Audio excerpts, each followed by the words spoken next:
तीन तरह का जल शिव को समर्पित होता है और वो तीनों तरह के जल का अलग अलग भाव है महाराज।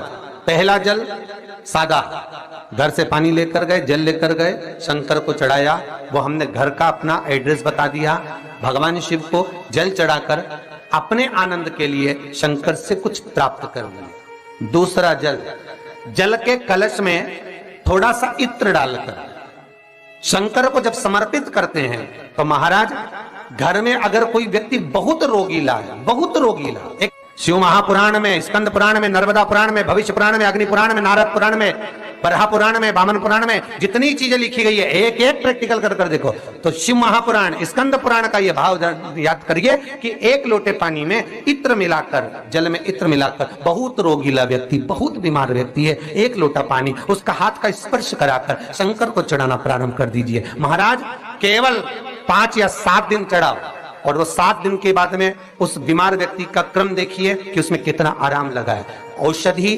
दवाई काम करना प्रारंभ करी कि ना करी। केवल इत्र समर्पित, इत्र का जल। तो पहला जल सादा, दूसरा जल है इत्र का, और महाराज तीसरा जल जो शिव महापुराण के अंतर्गत कहा गया है बेल पत्र का जल।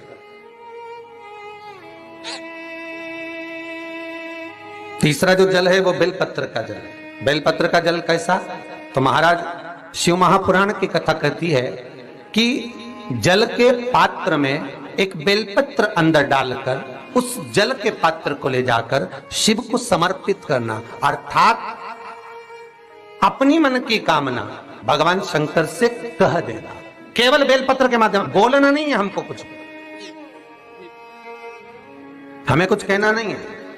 3 तरह का जल का जो व्याख्यान वर्णन किया गया, एक सादा जल जो भगवान को कहा, आपने अपना एड्रेस बता दिया, आपने अपने मन का भाव बता दिया। इत्र का जो जल चढ़ाया गया वो केवल रोग मुक्ति के लिए चढ़ाया गया। और तीसरा बेलपत्र, अगर उस जल में एक बेलपत्र भी पड़ी हुई है और वो बेलपत्र पड़ा हुआ जल आप जिस भाव से चढ़ा रहे हो, जिस कामना से चढ़ा रहे हो, शंकर वो कामना आपकी पूर्ण कर। इस वीडियो को लाइक करें, हमारे चैनल को सब्सक्राइब कर बेल आइकन जरूर प्रेस करें।